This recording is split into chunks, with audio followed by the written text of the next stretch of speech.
happy to see you. It's been over a month. Welcome. It's like homecoming. Very nice to have your company and great to see your names and faces. We're going to give it a few more minutes because we still have a little under half of the people who signed up haven't gotten in yet. So just get comfortable. I'm sure you're tasting whatever wine you were inclined to open.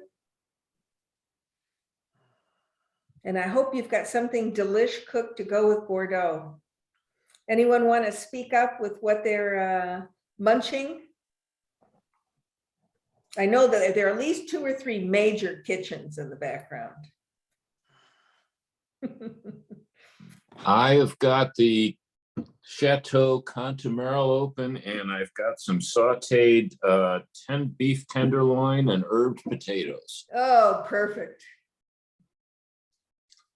Have you started sipping the Cantamarel? I have, and it's delightful. Wonderful. Anyone else have food that we can be jealous of? I am in the process of making a leek and lentil confit with mixed herbs, and then going to sear some lamb chops to go. Oh, perfect. So if you had a vegetarian joining you like me, I could eat that, the lentil and the leek, right? And give up my my lamb chops to someone else. Well, we have, we're doing a reverse sear steak with asparagus and potatoes. What's a reverse sear? So you literally take the steaks and put them in the oven on 200 degrees for an hour.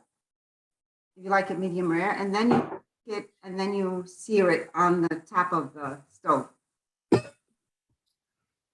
Delicious. And I bet it turns out nice and juicy. Yeah. Well, it's 6:34, so I think we can start, and I'll keep an eye on the waiting room. But I can't overstate how happy we are to see you all. It seems like it's been months. It's been since what, the end of December, since we've had a virtual tasting. I hope you all have kept, most importantly, healthy, secondly, cheerful, cheerfully active. And yes, by the way, because we keep being asked, we are going to start in-person events starting in March, and we'll let you know details at the end of the tasting. Yay! For those I haven't met, though I think we're all fast friends by now, but why not overstate it? I'm Madeline Triffon, and I'm the happy sommelier for Plum Market, one of several actually, but the ringleader for our events. And we have everybody with us tonight, or close to everybody. We have, in rapid succession, we have Denny Walsh, who is our beverage coordinator for Oakland County. We have Rod Johnson, our beverage coordinator for Ann Arbor. Can you wave, Rod? And he'll tell you where he's sitting momentarily. It's very appropriate. We've got Anthony Minne, our wine director, who is has an exotic locale behind him that is not Bordeaux, but probably southern France, because it makes us all feel nice and warm. And we have Mike Pfeiffer, who is the wine team leader at Ann Arbor West. And we do not have Jason, our wine team leader from Bloomfield, or Mike Timpa from West Bloomfield, or Jorge Lopez Chavez, I like saying his whole name, from Ann Arbor North Campus, but they're here in spirit. And they certainly support all the 19 Bordeaux that we have to offer. We're very proud at Plum Market to be Bordeaux specialists over a long period of time. And, you know, those of you who've been happily going through our aisles and looking at our sales know that we've, you know, enthusiastically celebrated the duo of terrific vintages, notably 09 and 10, followed by 2015 and 16, and now 18 and the 19s that we're highlighting tonight. What I'm most proud of is that there's something for everyone. We embrace all price points. And I think that that's very appropriate because Bordeaux offers that today. And a lot of people may have a misconception that you have to spend too much money to get great Bordeaux, and it's just not true. And we're going to see that this evening. We're also thrilled to have a very special guest who frankly is a dear friend. I've known this gentleman since I was in my early 20s, but who's counting. Chip Delsener. Chip, would you wave? And he is being kind enough to join us while he's out of state in New Mexico, correct? I kept thinking you were in California, but you're wearing a sweater and it's probably cool there. And Chip and I met when I was at my first on-premise job at a very fancy French restaurant in the basement of the Renaissance Center. And we were both in our early 20s. And I remember you gave me my first red Bordeaux to taste when this big hotel made me the buyer, because there were no corporate wine programs for hotels in those days. So go figure, lucky me. Chip, I'm so happy to know you and to really appreciate, frankly, intellectually and from the heart, how much you love Bordeaux. I've been lucky enough to go to Bordeaux with Chip more than once. Rod's been with him, so is Denny. And, you know, it's a great treat because he is familiar with everyone. He takes it very personally, and his love of the wine is only exceeded by his love for the people. So we're going to have a lot of interjection, hopefully, from Chip tonight, giving us some insider views from the eyes of someone who's been visiting Bordeaux until this, you know, glorious last 2 years. Chip, you were going at least once a year to Bordeaux, weren't you? Yes, pretty much. So we've got our team, we've got Chip, and this is what we're going to do. We're going to give you hopefully a pretty thorough snapshot of 19 as a vintage beyond it's a terrific year. We're going to taste through the 4 wines, and I put the order of them in the chat room, and we're going to take turns commenting on them. I'm going to show just a few pictures. It's always nice to bring the wines to life, or give them actually more dimension. They're alive and kicking in the glass, no doubt about it, but to see the people behind them and to see the estate, the property, the vineyards, it always cements it for me. And answer your questions. And I will stop before we transition from wine to wine in case anyone wants to make a comment. Elaine, thanks for joining us. I said hi to everyone. I saw your name on the list, and I'm glad you were able to make it. Please keep questions or comments going on in the chat room if you want to talk to one another. It's possible that our friend Marshall Weir is going to join us, and if you have technical questions, he usually can answer them as well as any of us. And that said, we're going to start. And I want to make one, you know, again, I'm the one that likes to overstate the obvious. I think it was from many years on dining room floors where it was good to assume that the guests were smarter and more knowledgeable than I am. So I wanted to make sure I had my facts straight whenever I was speaking to anyone. But, you know, what do we mean when we say Bordeaux? We say Bordeaux, we say Bordeaux grapes, we say Bordeaux style blends. But first and foremost, it's a growing region in France. And I think I'll actually show my map. And hold on, I don't have it on slideshow. Let me get that going. Okay. Yay. I like this one because it's simple. And we're in southwestern France. We have a big river, the Gironde, and its 2 tributaries that split it, and then the central area, Entre-deux-Mers. And we've got loosely the left bank and the right bank. The left bank you know, and again, I am generalizing like a house on fire, is most famous for blends that are dominant in Cabernet Sauvignon, but not always, and the right bank more for Merlot-based blends. So when we use the term Bordeaux blend or Bordeaux style blend, that's what we're saying, that the grapes are dominantly, if not all, Bordeaux grapes, which what? Cabernet Sauvignon, Cabernet Franc, Merlot, Malbec, and Petit Verdot. And Carmenere, now we, you know, talk about when we talk about Chile. And when we talk about Bordeaux style, we mean made in the style of red Bordeaux, which, you know, most of us, I think, on this call are familiar with. So Anthony, do you want to say anything more about this map?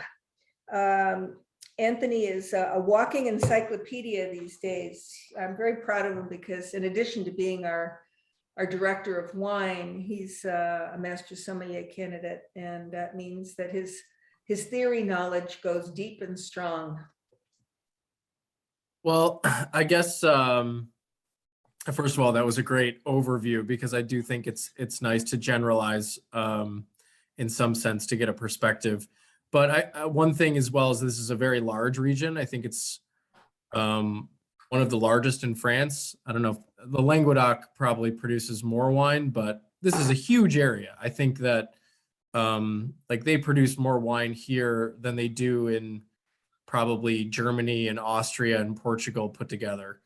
Maybe not Portugal, they make a lot of wine there, but definitely some of those smaller areas. And also just how important that river was, not only for what it does to moderate climate and for the gravelly soil along it where all the best vineyards are, but also as a trading post, because Bordeaux is also famous for being a port city that's been controlled by the British back in the day as well. And you had a lot of merchants there from Ireland and the Netherlands. So that part of the reason Bordeaux is so famous and the way that it's traded is because of its proximity.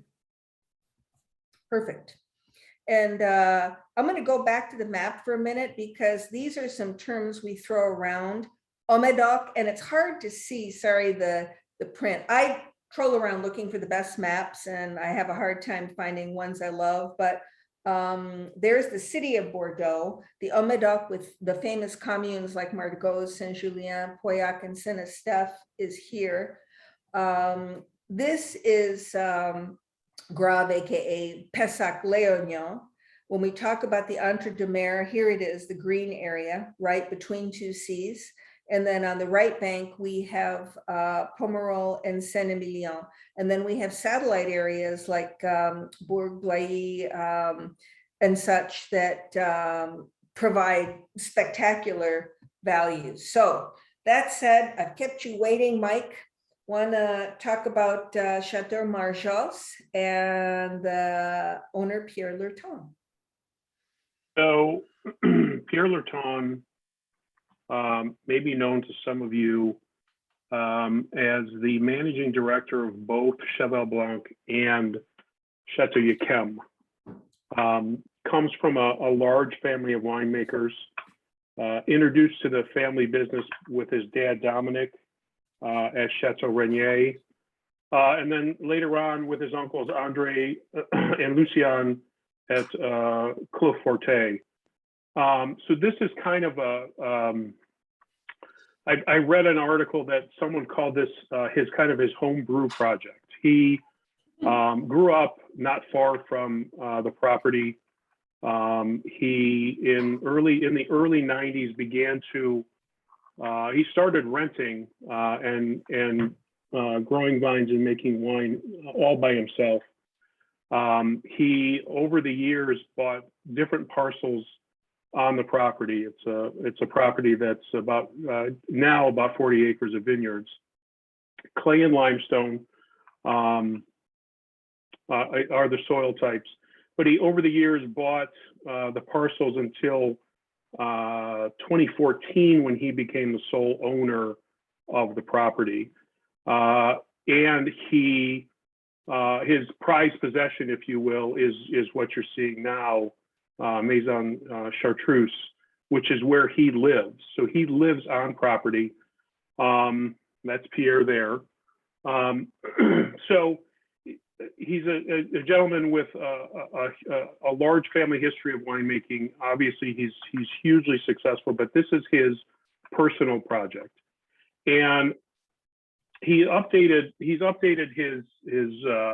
winemaking facilities, as you can see. And I think if I read right, and maybe Chip knows, right about 2017, he had it in a place where he wanted it, where he was going to start to produce commercially.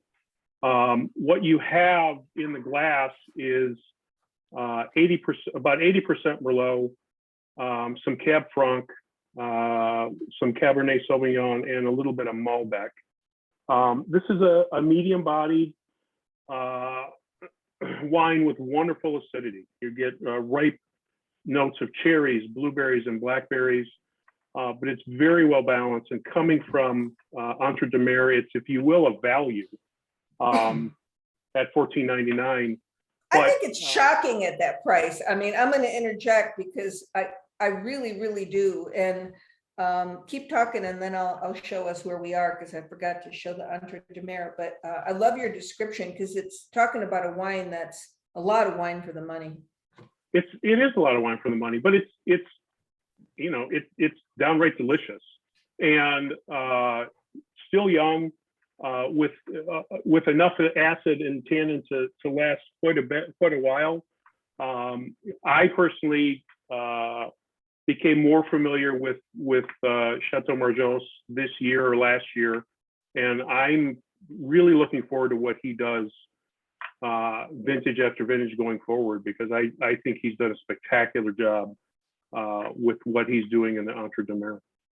And here, speaking of which, is where we are. I'm getting better at this so that we can stop and see how his property, the Maison Chartreuse, which dates back, I think, to like the 1600s, is right between the two rivers. You can see it, it edges closer to the right bank. Chip, can you give us any more info about Pierre Lerton or Margaux that you think it'd be fun to know? Well, as Mike said, he's part of this family that has a rich history in Bordeaux. And many times people, because we work with other members of the family that are children of Lucien Lerton, he's not. He's actually from Lucien's cousin, Dominic, is his father. And he is very highly regarded in the Bordeaux trade because he's got two of the most prestigious jobs overseeing the wines of Cheval Blanc and Chateau Yquem. That's staggering. He's the director of both, correct? Of both, yes. Wow. Yeah. So, And he's been at Cheval Blanc since '98, and Chateau Yquem, I think, since 2004. Wow. So yeah. The man knows what he's doing. Yeah. Yeah. So he's, absolutely one of the big kids on the block in the scheme of things in Bordeaux, but he brings tremendous passion to this project because it's his own. And so he puts every effort into making it high quality. And I don't know if I've gotten you a sample of the white, but we have his 2020 white on hand now, and it's just brilliant. That's like a lot of Semillon, right? A good chunk. I think Yeah. most interesting white Bordeaux's have a good bit of Semillon. I read too, I don't know if any of them are coming into the country, but he's playing with mono varietals, like he's making 100% Cab Franc, Malbec, Merlot. It's sort of a non-Bordelais thing to do. Did you get a chance to taste any of that stuff? I have not, but I've seen that he's doing that. And it's something probably worth exploring. Anybody want to chime in who's got the wine in front of them? When I smelled this wine when we first tasted it a couple of weeks ago, a big smile came on my face, because I thought, this is essence of Merlot to me. Red fruit dominant, some black, some herbs. It was just gorgeous. Anybody in the gallery have this wine in front of them, is tasting it and want to comment? If you haven't picked it up, of all the wines we're tasting tonight, it's an absurd buy. I will say that. I was Had a cup. Go how ahead. tasty it is for the price. That's all I can say. It's for Bordeaux at, Mhm. it was really good. Thank you, Yasmin. I've had a couple of bottles of that now, and I have been drinking a different Bordeaux from the 16 vintage whenever we have steak in the house or red meat. And this has become my new go-to Bordeaux. It tastes delicious. It's young, youthful, forward. It's got the nice balance. The Lertons, they're craftsmen. They know how to make Bordeaux. They know how to do it right, and it represents what it's supposed to be. And this is exactly, it's a perfect wine. $15, you cannot beat it anywhere in the world if you like the Bordeaux grapes. And it's not a one-note wonder. It's got complexity to it. Who did I interrupt? Sorry. Rick Goldstein, how long can you cellar it? Rod? Well, if you can stay away from it, I'm sure it'll go for another 4 or 5 years. Easy. But Bordeaux go through this period. Oh, one of the reasons I'm not drinking my former one, which was version A, it's from the Centimillion area. That's a 16. That wine has slipped into a little bit of an awkward period. I think for this year and next year, the 19s will be of that early drinkability. I think this wine will probably slip into a little bit of a hollow point. And then after that, I certainly 5 years, but that's about it. I mean, I think it's made to go that far.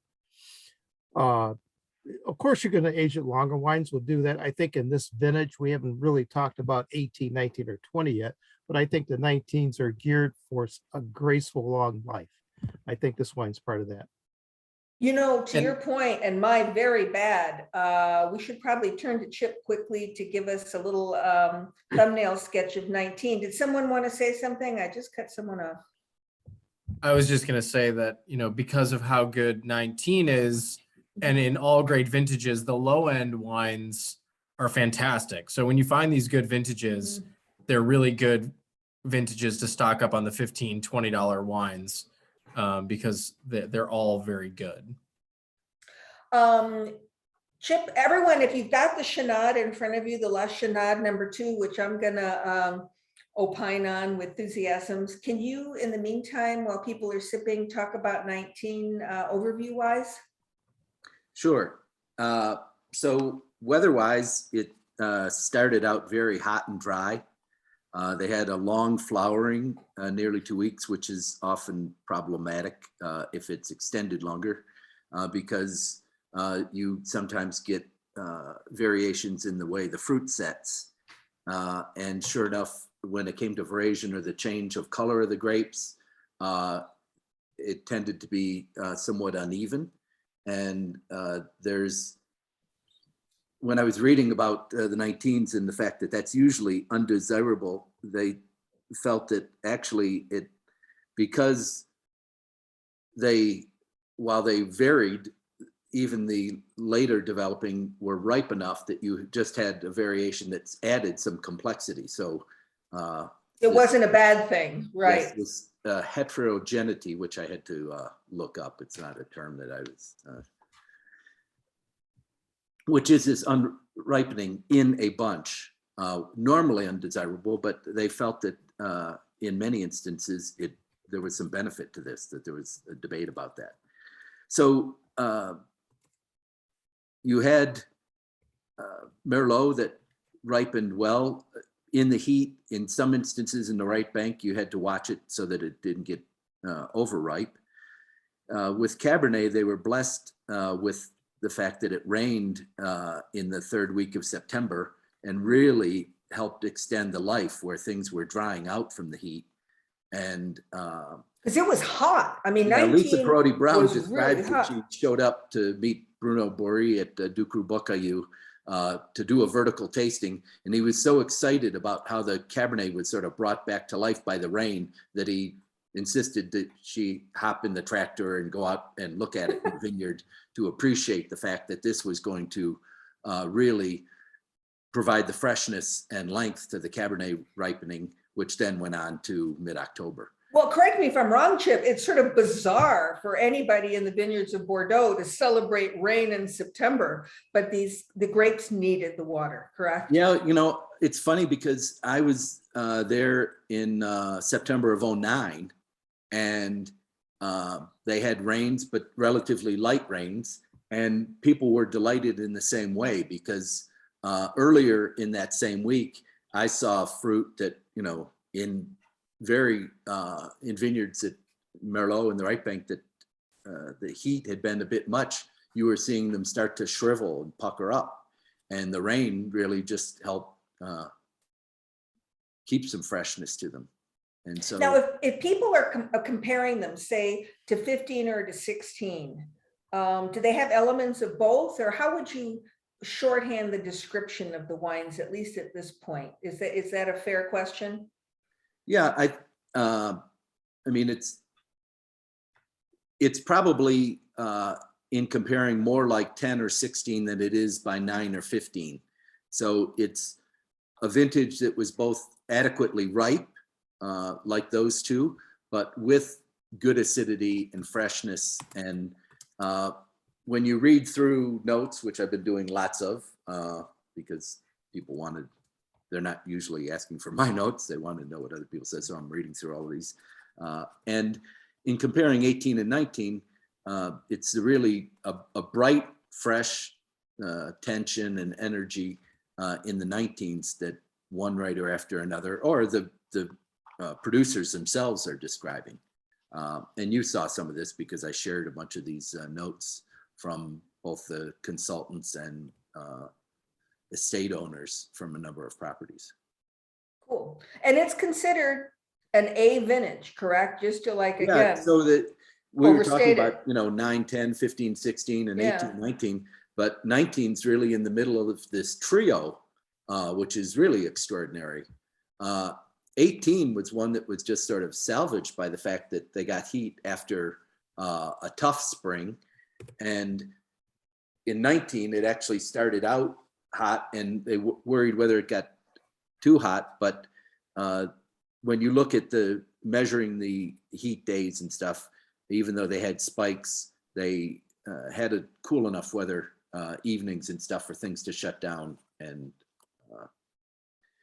preserve the acidity. No, I mean, because I actually, from some of the stuff I read, it was surprising, as hot a year as it was, having that beautiful freshness to the wine. So really cool profile.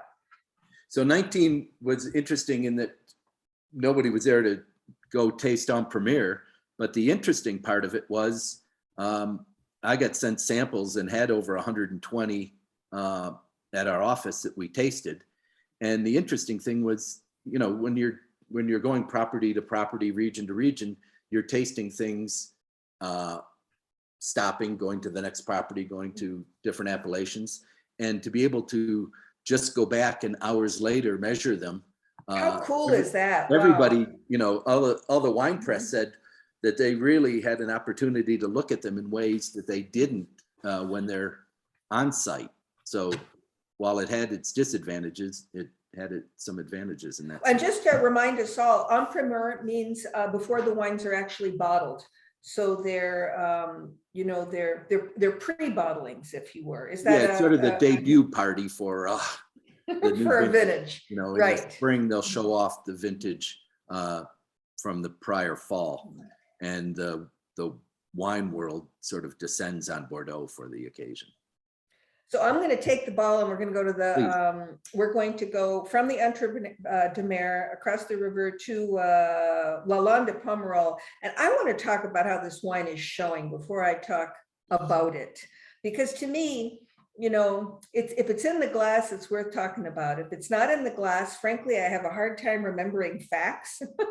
And I'm not as interested. But I kind of pushily insisted that we show this wine because I think aromatically it is just gorgeous. It is, you know, a flower garden. It's very forward. It's got this beautiful aroma of like violets and plummy flavors, and it's got this fleshy, buttery mouthfeel that finishes fresh. It doesn't, you know, feel clunky or hard or certainly not alcoholic. I just think it's too delicious. And, you know, to your point, Chip, if you bought a case of this, it'd be hard to keep your hands off of it.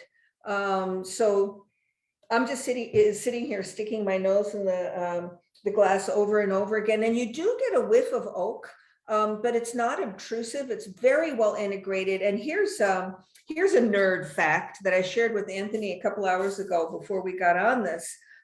In my latest reading about the late great Denny Durantou, the owner, winemaker, he systematically has his barrels over-charred because that cuts down the vanillin expression. He didn't want too much vanilla in the aromatics of the wine, which I'd never heard anyone talk about before. And I'm showing you two labels here, by the way, because Chateau Le Cruzel is actually the property in Lalande de Pomerol. And it took me a while to get this, but La Chenade is a young vine cuvee that's drawn from a specific site on the estate.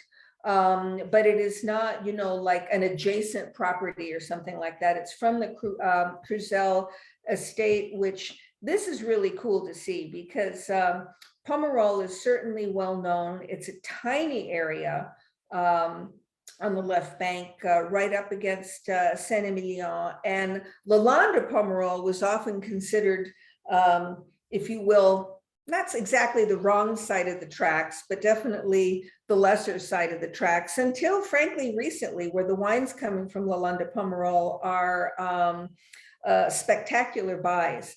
There's actually a river that separates, here's Pomerol. You can see how small it is. There's Lalande de Pomerol, the two green bits, Saint-Emilion, there's the Dordogne River. And remember, Pierre Lerton's property is in the Entre Mer around there. And Denny Durantou, I called him Dennis in my mind until today, who passed away in 2020, in his early 60s. It was a shocker because he was really considered a shining light in this area. His family's famous property, L'Église Clinée, is right there, and within, you know, a very short crow's flight to Cruzel, which he purchased because he felt so strongly that the terroir potential was at least, you know, if not equal to Pomerol itself, headed in that direction. And there's the river that separates the Barban, Pomerol, and the famous Pomerol Plateau. So Lalande de Pomerol is really an extension of that. And I wanted to show this picture because this was evidently, Lalande de Pomerol was en route to Santiago de Compostela, the pilgrim route to northern Spain. And there are lots of churches that date back to that era. And here's the gentleman we're talking about, whose name is on L'Église Clinée, also Chip, right? And all Yes. of the wines that he produces. When he passed away, he left a wife behind who is an accomplished artist and 3 daughters, of which we're showing one, Noémie, at L'Église Clinée. But Chip, you said one of the other daughters is involved in winemaking as well, correct? And vineyard management. Yes. And Les Chenades, I first bought after discovering it, the 2000 vintage.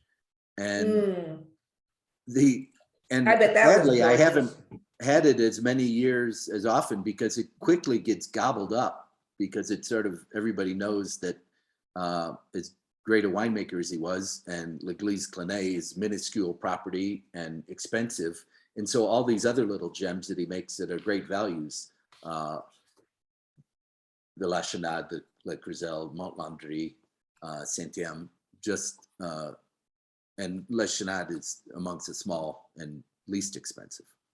And to that point, by the way, we will get you a list of the 19s that are present in most of the stores so you can shop them. And we'll mention a few at the end of this tasting, but Chip's touching on some that we definitely have in stock. You know, if I were to shorthand Durantou's style, to me, it really exemplifies what, as an American market, when we think of Pomerol, we think of that beautiful perfume. We think of that lushness. We think of that purity of fruit. We think of smooth tannins that you can definitely taste through. And that's what he's known for. Additionally, just killer precision in his winemaking, and a beautiful freshness in the wines not being over oak. Did I represent that nicely? This is what, depending on what source you read, around 80% Merlot plus Cab Franc, and certainly no more than 20 to 30% New French oak. Does that sound right, Chip?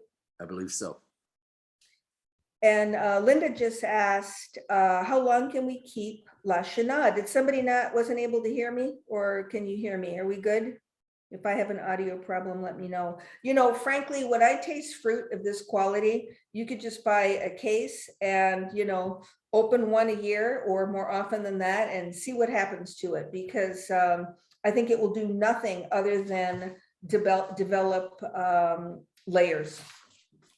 Anyone else want to chime in on how the wine's showing? There's his, In his attempting to answer that question, I think in a general sense, for even modest Bordeaux, you're going to have a 5 to 8 year lifespan.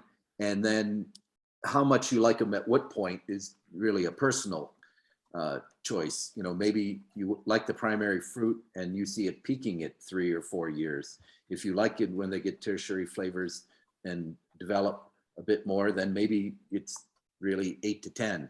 But any of these things will hold up that long. It's really at what point you enjoy them most. I think that's well said, because it's really up to you whether you decide you want the primary fruit or you want more of, you know, of vinosity, meaning the wininess that develops with bottle age. Going back to this, I can't keep my hands off of it because the mouthfeel is thrilling to me. You get that mid palate when you hold it on your palate, that illusion of sweetness. And then when you swallow it, you've got just, you know, plenty of grainy tannin, but not harsh, and mouthwatering acidity. Pretty impeccable. Anybody else want to weigh in on this wine if you've got the Chenade in front of you? I do. So Madeline, it's Linda, and Hi, you know, Linda. thank you. Hi there. Thank you for sharing what you just did about what the wine tastes like today versus what it could develop into in the next 2 to 3, you know, perhaps even 5 years, if you can keep it that long without drinking it, right? Because I was so surprised when I bought this the other night. I went in to get bottles for the tasting, and I was in West Bloomfield and chatting with one of the wine team members, and he said, you know, you're gonna love this wine. He said, they're all fantastic, but he said, I'm telling you, you are going to love this wine. And I was like, well, okay, you know, but it's true. And I think it's to me, it's velvety. It is that smooth, like a chocolate that you're pouring. I mean, not the chocolate You're flavor, hired, but just, Linda. it's just the consistency. It's like, oh my gosh, I couldn't believe it. It's just a great wine. No, and I So think when it you're- really, thank you very much for saying that. I don't know that I could keep it 5 to 8 years, but go ahead. Sorry. Well, you know, I'm going to raise a glass to the late, great Denny Duran too, because I don't doubt that his daughters will honor his legacy and keep his, you know, quality commitment going. But you're really talking about quality of fruit and impeccable winemaking, where you get, you know, the expression of both short-term delish and potential. Oh, Chip, while we're on this subject, you and I were talking the other day about, is it Robert Mayberry who made that fabulous comment? Would you know which one I'm talking about? Sure. Would you quote him, please? Robert Mayberry, who wrote a book on wines of the Rhone Valley and was a professor at Grand Valley State College and was one of the most interesting people I ever tasted with. And we were just tasting some Côte du Rhône Village, relatively simple but delicious wines. And I said to him at one point that these wines were so delicious. How was it they're not considered amongst the world's great wines? And Robert, in his professorial manners, thought about it and then in a measured way said, well, perhaps it's just because delicious isn't necessarily considered a component of great wine. And by silly rabbits, I would add to that. And, you know, I mean, it's ironic, but there's some truth to that. You know, if it's just delicious, and as you often say, yummy, then, you know, people don't take them as seriously as they might. Or they figure maybe they can't be, you know, as, I don't know, seriously good wines, but Well, the I only time I think, sat across from Robert Parker, I challenged him over, I said, you know, I'm question, you don't taste for type. And he said, but of course I do. And I said, well, then in theory, you could have a 100-point Beaujolais. And he said, well, no, because the last 10 points are really for ageability. right. I And remember I him thought, well, saying okay, I that. don't know where to go with this conversation. So I remember he wrote that actually when the Wine Advocate was first printed, and yes, I'm dating myself beautifully, but it was on the front of one of the first editions of the Wine Advocate. He was very specific in saying the last 10 points were largely for ageability, and that really helped me to understand as a restaurant buyer at the time that wines from 85 to 90 were worth paying close attention to. Rod, we're prattling, so I'm going to throw you the ball so you can talk about Margaux, which everybody loves to talk about and taste. Okay, Chateau Latour de Bassan, Margaux. So there's two important things here. A, it's Margaux. And B, it is one of the Lerton properties. In this case, it's Marie Laure. I mentioned the Lertons because they own so many different properties throughout all of Bordeaux. It's a large family. I'm not sure which side that she comes from, but she's one of Lucien Lerton's children. Okay. And she was the sixth. Yes, and they all have estates. Now, what the Lertons do is they understand Bordeaux, they understand the history, they understand the communes, and they take care of their property to the nth degree. So every time they buy a property, they revitalize it, they go in and they do things just right.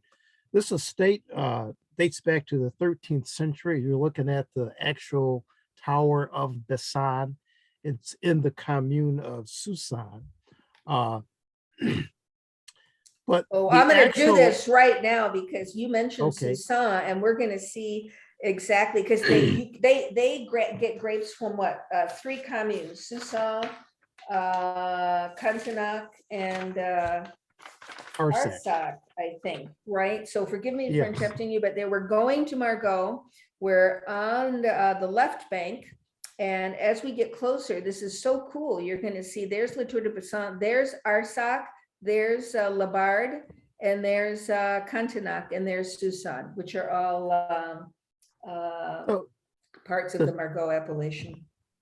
The chateau itself, as you can see there, is actually just outside of the town of Margaux in the Cantenac region. Very modern place. Just as Madeline said, there's three different parcels. The tower itself is actually in the Soussan region, but it's three different parcels in Margaux. We're talking about northern Margaux. It's important to note that its pedigree is Cru Bourgeois, because Margaux itself probably has more rated gross than any other commune in all of Bordeaux. This sits amongst all of the stars. They're all there. And what happens when you have that much concentration of greatness, you have price inflation. So can you enjoy Margaux? This is a Cru Bourgeois, so it's priced accordingly. And so a lot of the treasures, the unknown treasures, are in fact wines like this from great areas, but are not rated gross. And Tour de Bassan is exactly that. They did exceptionally well in 2019. Oh, by the way, Lucien bought this estate in 1972. Marie has been running it since 2020. I'm not sure if she or her father was the genesis behind this very ultra modern estate. What happens here is that you're walking on the first growth, but most of the cellars are below. In fact, my own picture, I'm sitting in the cellar, not actually, but this is what's behind you, like. Right? There you go. So there we are. So so everything is done just up to date. It's planted Well, it's an evolving situation in its vineyard. It's mostly Merlot. I'd say about 75% Merlot, about 25% Cabernet, and there's an increasing amount of Petit Bordeaux. Just those three. So it's very modern in terms of how they're approaching what's going on in Bordeaux right now. One of the things that's unusual about this is I'm going through it and I'm looking at the 2019 sheet, the tech sheet right from the estate, and it says right on the sheet, 57.7% Cabernet Sauvignon and 32% Merlot and 9.9% Petit Bordeaux. It's not planted to that, and they've actually made a mistake. So if you just reverse it, I'm pretty sure it's actually 57% Merlot, 32% Cabernet, and 10% Petit Bordeaux. As with all mostly Margaux, the soil is gravel with a little bit of clay to it. I think Petit Bordeaux is what brings out that kind of alluring quality to it. I opened my sample about 4:30. It has changed quite a bit. It's lovely. It's soft. It's got very nice ripe black currants, which I like. It had blue fruits before. Now they've evolved into red fruits. There's a little bit of a nuttiness to it. The nose is spectacular. It's soft, it's silky, it's clean, it's fresh. On the palate, it's very stylish. It says Margaux, but it's not some Margaux can be, to me, too earthy, a little barny, and even sometimes a little herbal. This has none of that. Nice, it's my style of Margaux. Modern, gracious, very lovely. Some people may ask, how long will it last? This is a Bourgeois. Somebody's speaking in the background. But Somebody anyway, needs to mute. I think it's important to notice that wines like this will last just as long as the Cru class wines. So I've got 82 Bordeaux Cru Bourgeois that are still holding up quite well. This wine will certainly go the 5 to 10, but I'm sure it will go 15 or 20 years if one really wants it to go that Are we far. coming to your house for cassoulet so we can taste that 82 Cru Bourgeois selection you've got, Rod? I don't think I have any 82s left. Well, I bought big in 82, and we're in that state right now, though, where you can buy big in some of these vintages. I don't think we've ever been in a period where you could buy 5 or 6 great vintages and just stack them all up so you can have verticals of great wines. And so 20 years from now, every wine you pick will be a gem. But again, my hat's off to the Lertons, to Marie herself, and the fact that they just own every estate that they own. They put all the utmost care into that. And again, you don't have to pay the big Cru prices to get great wine. And this is, I think, a clear example of that. To your point, when you see the name Lerton on a label, you're not talking about a homogenous group of wines. You're talking about individual estates that are expressive of quality, but very much of terroir. Anybody want to add any comments if you've got the Margaux open and in front of you, or Chip, if there's anything you want to add about Marie-Laure? Everyone's so quiet and well restrained. You're not eating, you're not drinking enough Bordeaux. Yeah. Go ahead, Chip. Well, I was going to defer to anyone that wanted to talk about the wine, but Marie-Laure was a trained enologist. And so when Lucien divided up the properties to the children, and mostly they all received a single estate, because she didn't get a classified growth as some of her brothers and sisters did.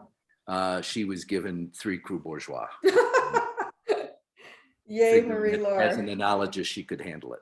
Mm-hmm.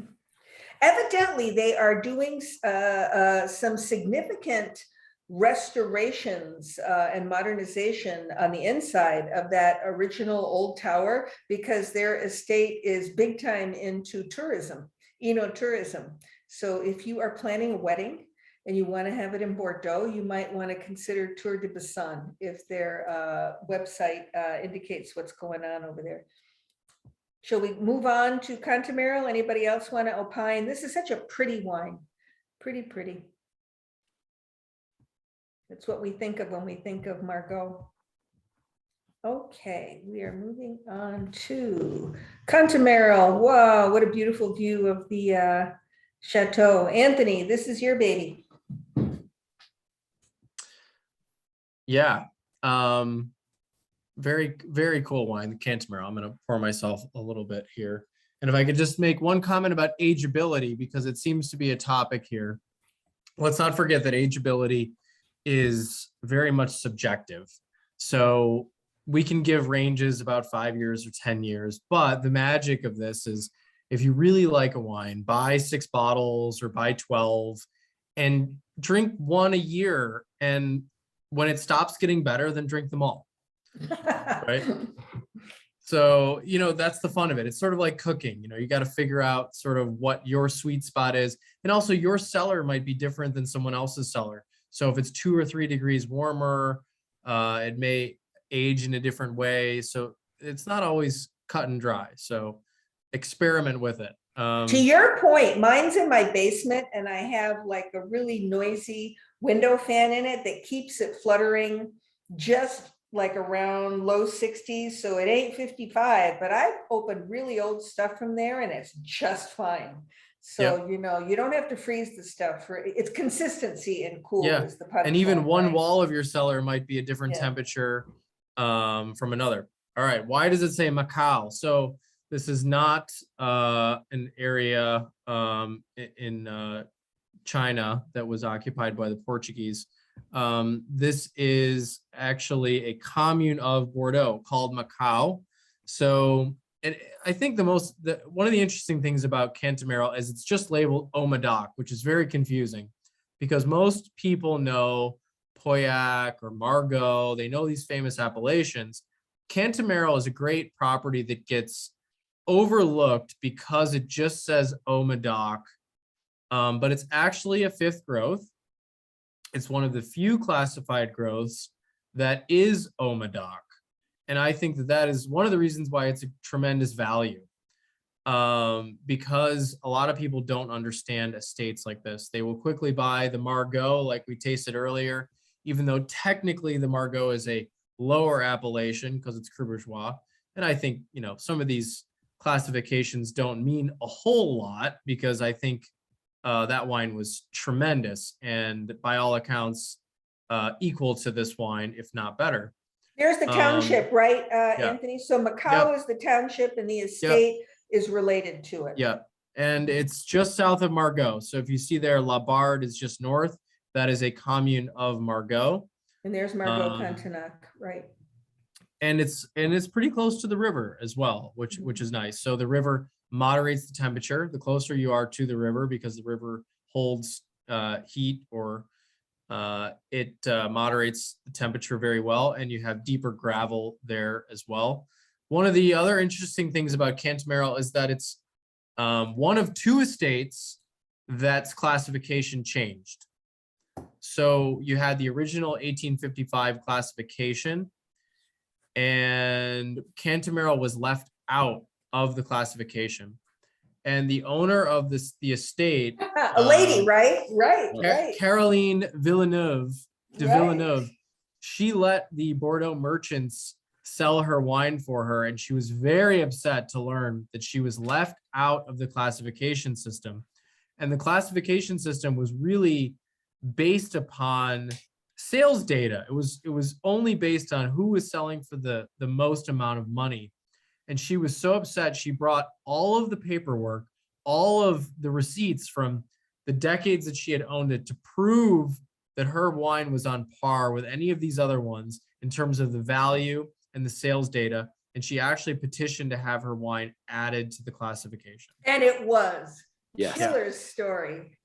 For fun trivia, can anyone quickly name the other estate that changed its classification? And Mouton. when? You mean from other than Mouton? Well, Yes, other than Mouton, or I guess it's Mouton, but yeah. Yeah. So that's interesting. And yeah, I used to serve this wine in restaurants, and we would pour.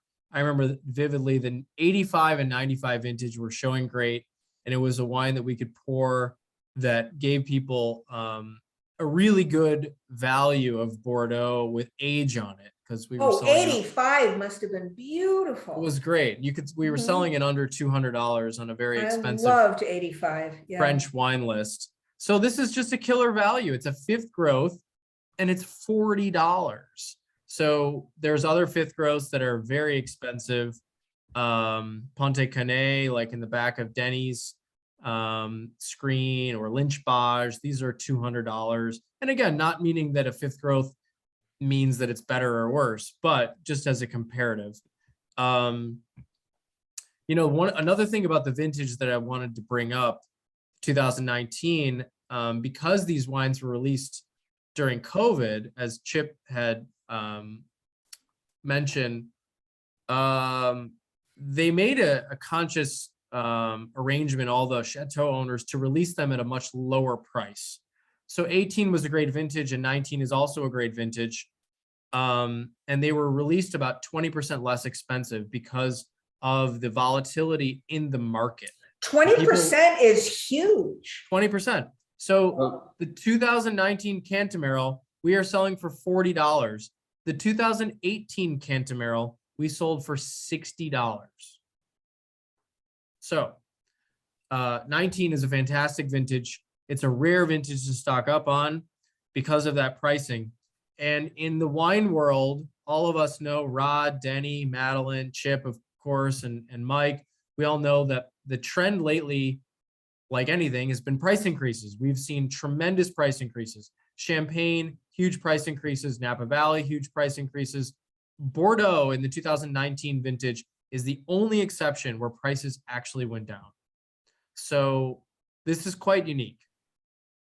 So Madeline, Alfred Tesseron really led the charge there. He released Ponte Canet at over 30% less, and many of the top growths followed suit. And now, if you want to buy first growths, they've quickly ascended in price. Every negotiant has said, oh, well, that was to fight tariffs and the pandemic. We don't have tariffs and we're trying to get over the pandemic, and here's our new prices. But mostly in this first stage, when things are just arriving, I'm selling them not at en premier prices. Well, actually, Marjos is about the same price you would have, paid for it. But everything else is, I haven't pumped up. Many of the wines that you guys just bought, I couldn't buy them for what you bought them for. Thank you for saying that. Yay, it gives us tremendous confidence in our in fact, prices. like Montrose, which was one of the most highly rated wines, it's literally going for more euros than I was selling it for in dollars. So. Well, by the way, Alfred Tesseron that Chip mentioned in passing is truly a seminal figure in the Haut-Médoc. Denny is sitting in front of Chateau Ponte Canet, which is a leader in Bordeaux by any measure you could possibly think of. So for him to be at the forefront of this price decision, you know what? He's E.F. Hutton, correct, Chip? They've done even winemaking and vineyard management techniques that the first growths have followed.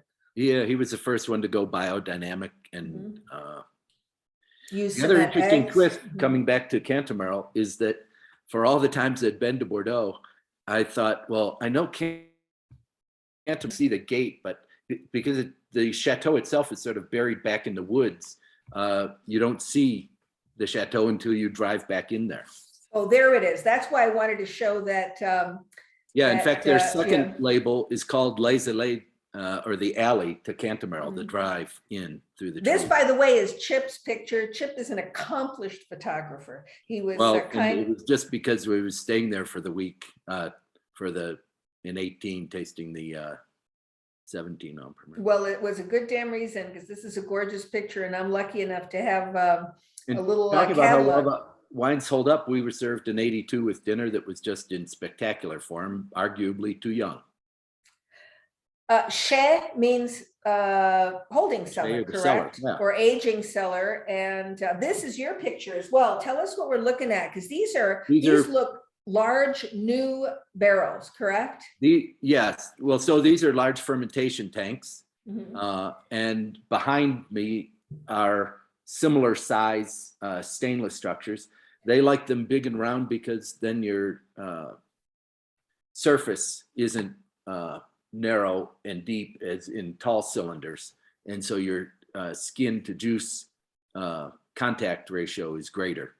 And that's why many like using these style fermentation vessels. Gorgeous picture. I picked this off their website because you don't often see somebody inside cleaning, right? Exactly. That's this shot. And We should have had Denny- a picture of you holding the must like you were going to eat it from Talbot 20 years ago. You have a picture of that when we went there. That's Yeah. right. Mhm. I think we went on that trip. It was me and you and Rick Rubel, who Correct. used to, when we were working, I was working for the Matt Prentice Restaurant Group. Denny, you've been so quiet. Do you want to pipe up about anything in terms of the value of these wines or personal favorites or Ponte Cane? Any damn thing. Any damn thing. Because, you know, I like listening to you talk about wine. That's gonna be hard to follow. Just we had a great opportunity, and Chip has really worked closely with Plum over the years, and this was an opportunity that Anthony and I had a chance to go over and talk, and we're offered a long list of items that Chip had bought very well, and we have purchased a couple of the other items. And right now, most of the items that we have in all the stores are in the moderate price range. And as we move on, we will also accumulate more of the higher end wines. But this is a great opportunity to put a couple of cases of really ageable and moderately priced Bordeaux in your cellar. One of the ones that I've always liked and had great luck selling over the years, and that was partly because when I had my store, it was close to Beaumont Hospital. Chateau Beaumont, which is an Ome Doc, and we're selling that for $21.97.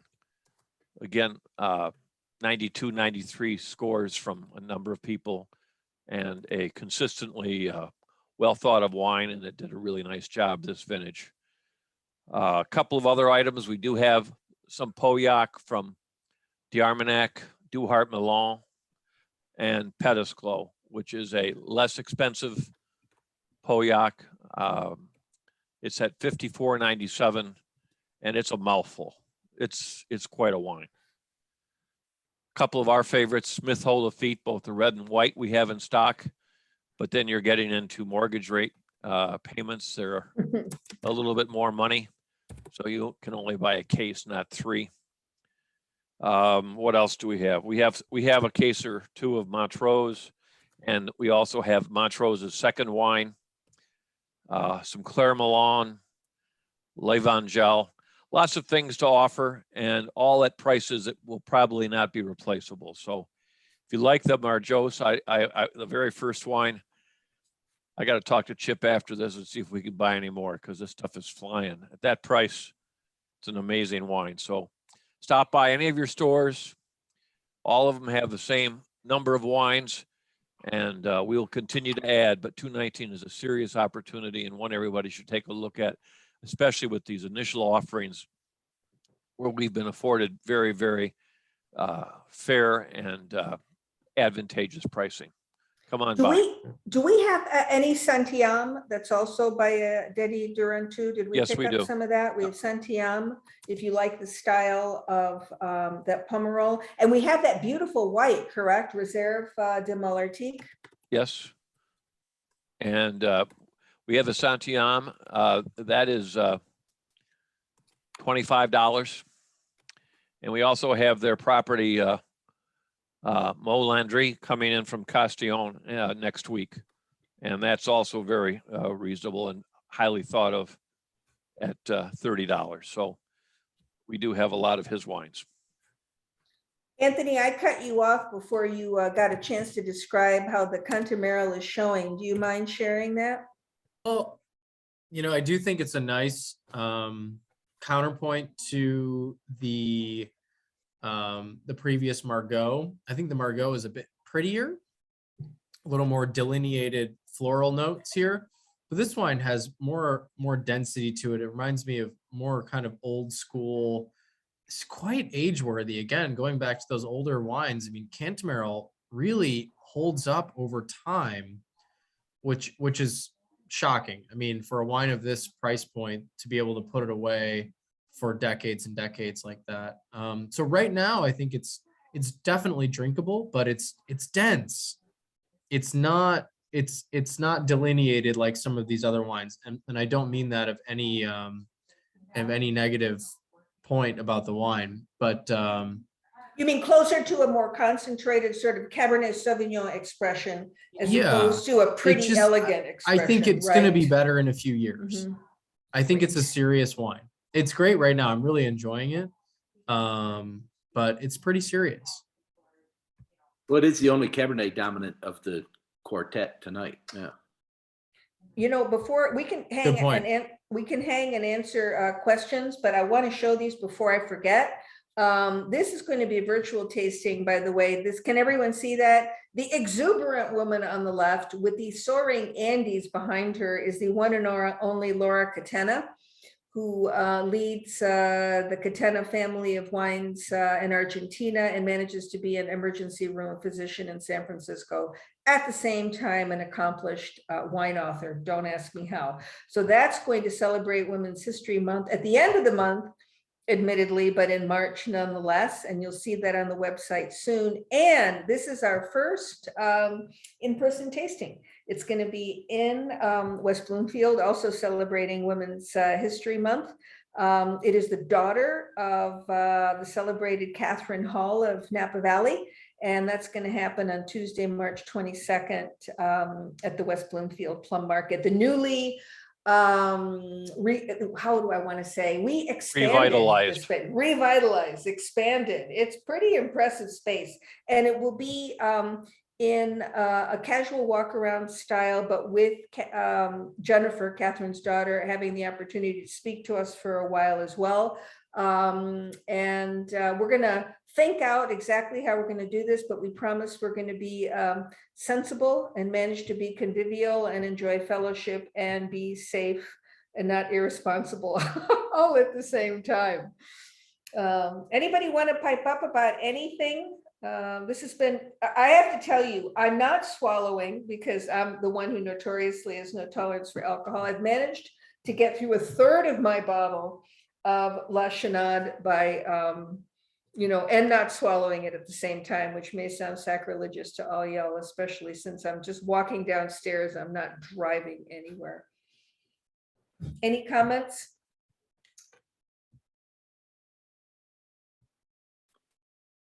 In summarizing points you were making earlier, to me, this is where the value in Bordeaux is. Mm-hmm. I mean, yes, they make some of the greatest wines in the world, but the worldwide demand for them makes them pricier and pricier. And as Anthony said in the beginning, this is a large production area. Bordeaux itself is one of the largest appellations in France. Saint-Emilion is the largest local appellation. It and Châteauneuf-du-Pape are the two, but Saint-Emilion is larger. And you can, under $50 retail, you can find just tremendous value in Bordeaux. That really, if you like wines of Cabernet Sauvignon and Merlot and these blends, it's the best source for quality in the world at these prices.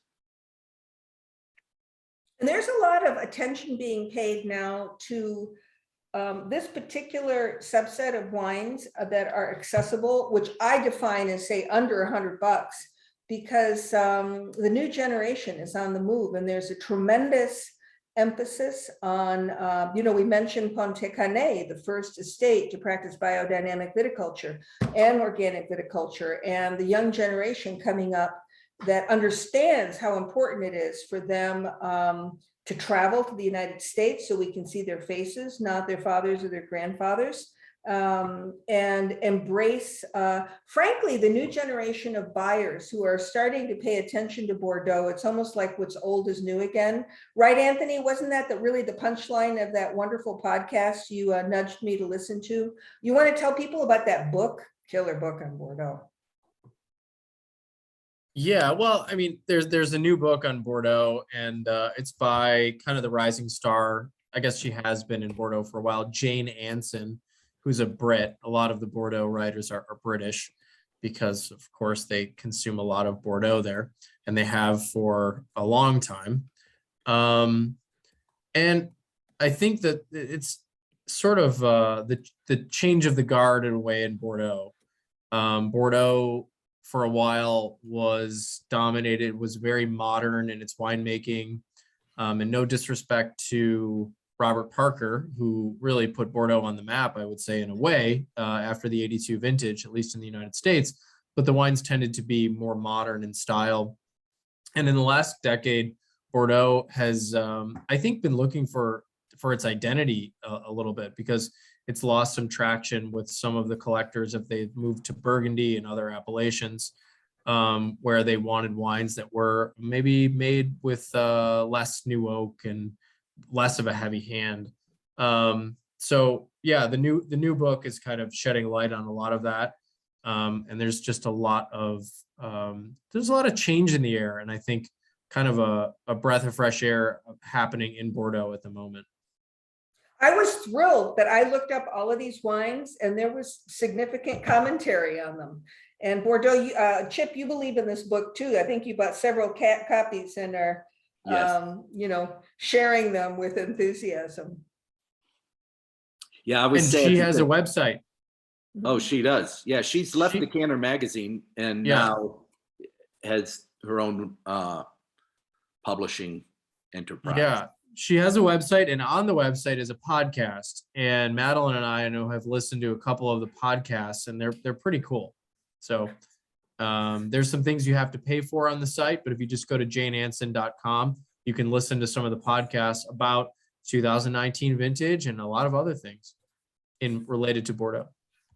When I send you guys the recap with the list of wines early next week, I'll try to include a link to that.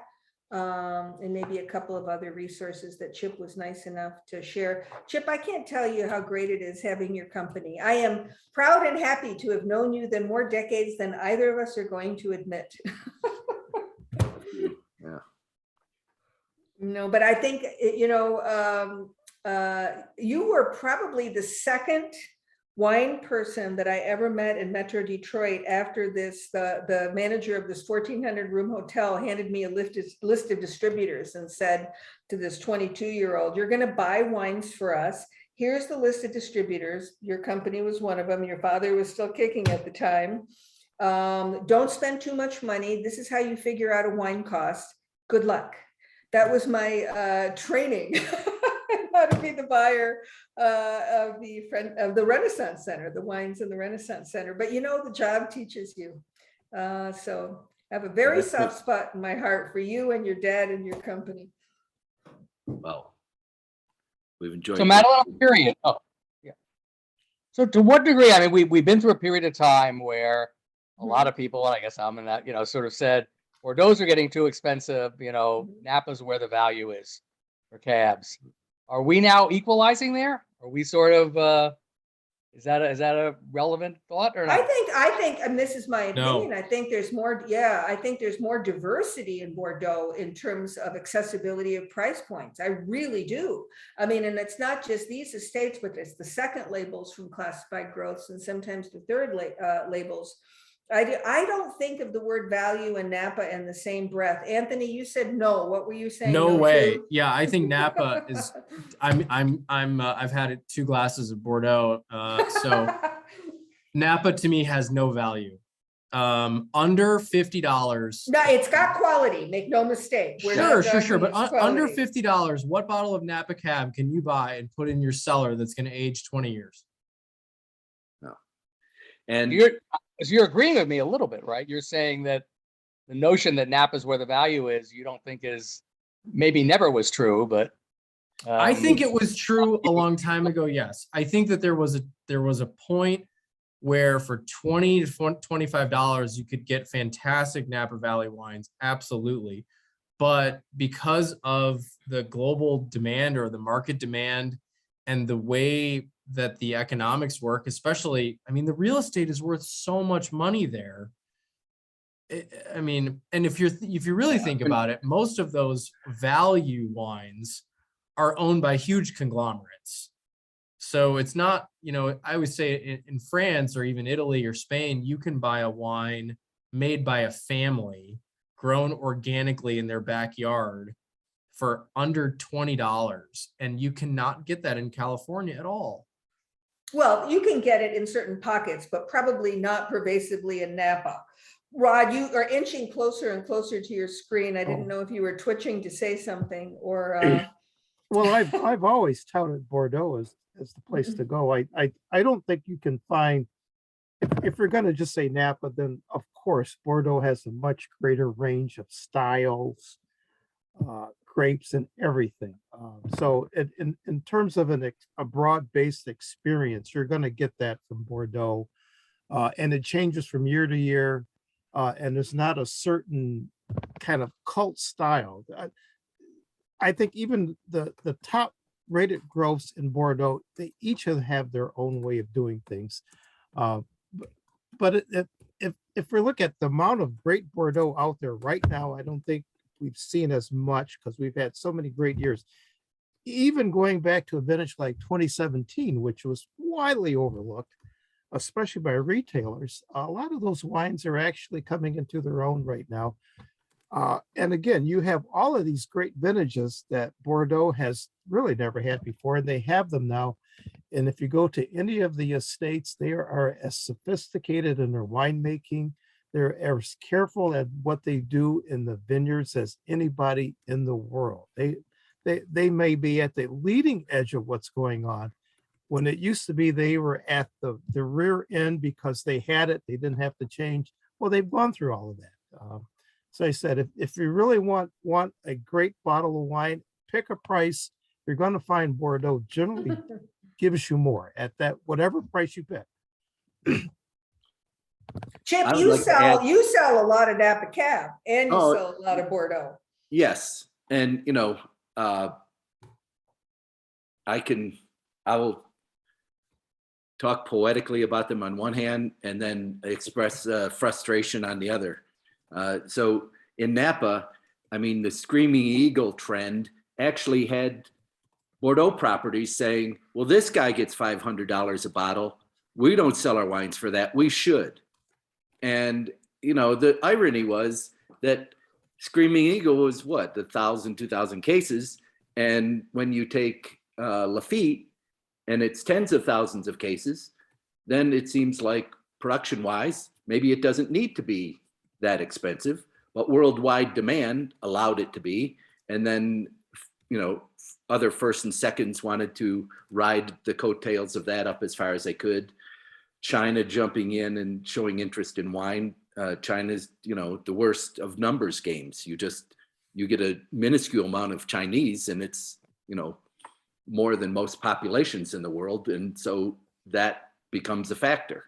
And so we could go on and on about this, but Napa really had a negative influence on Bordeaux pricing because the Bordelais, who felt like they were first to the party, became jealous of top-end Napa prices.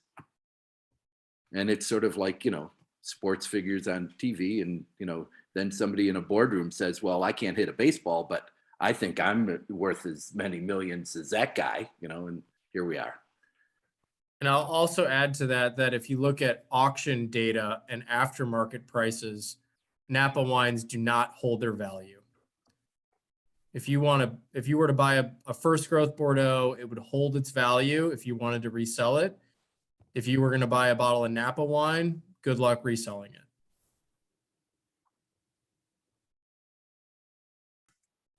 Anyone else want to pipe up? It's more fun to sell wines to people that are going to drink them than hold them to resell them. You know, and let's not, I mean, we're not dogging Napa. You know what I mean? The reality not at is all. it's a great expression of American terroir. You put your nose into a glass of top Napa Cabernet, hello. A, you can identify it. B, it's glorious, you know. So, but we're talking price value relationship here.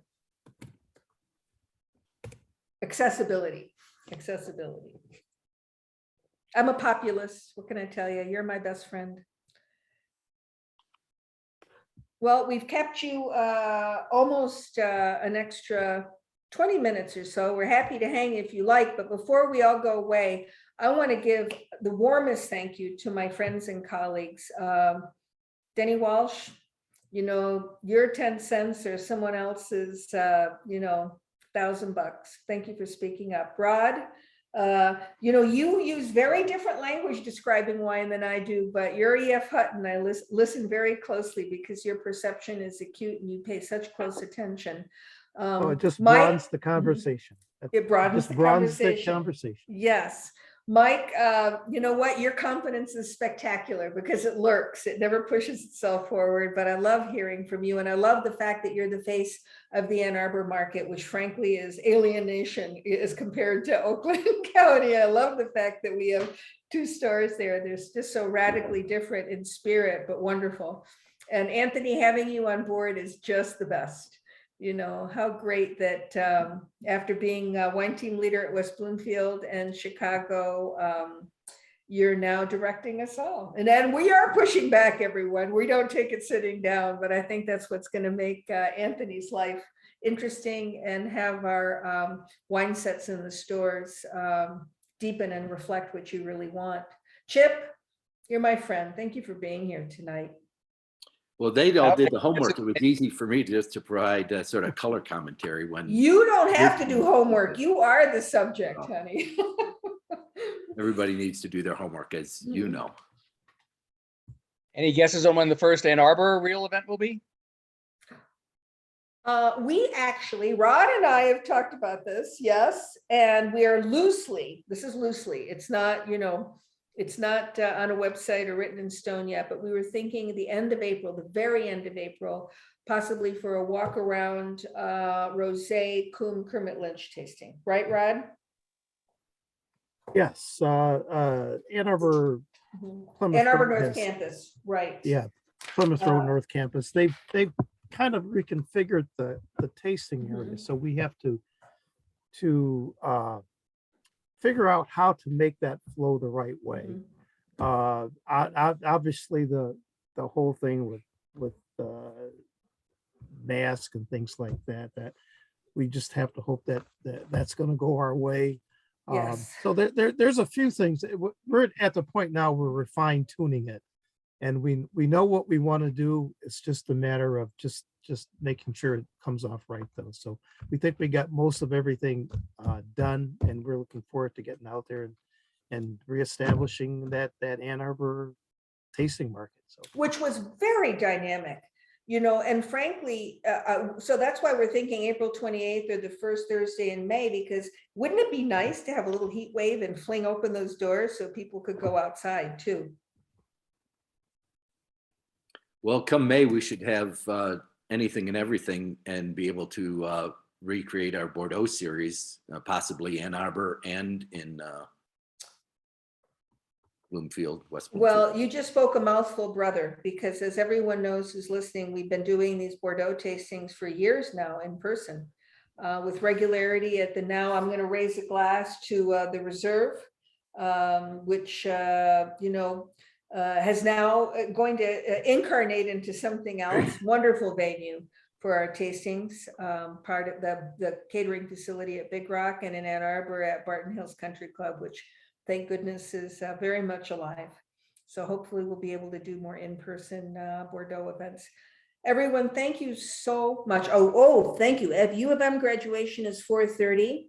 So if we have a tasting on January, February, March at 4:28, maybe we could capitalize on the people coming in for graduation. No, bad idea. Wait till May. We'll think about that. Thank you for that info. And cheers to everyone, to your good health. Stay safe, stay cheerful. And hopefully we are slowly sliding into more normal times. Yes. Boy, that would be nice. I still love the fact that in these virtuals, nobody's in the back of the room, but it'd be nice to shake your hand. So all the best, everybody. Thanks for joining us. Thank you. Good night. good night. Ciao. Thank you, Madeline and Chip. Wonderful evening. Thank you. This was Thanks really nice. all. Look for Bye. my follow-up with too much information. Yay. Thank you.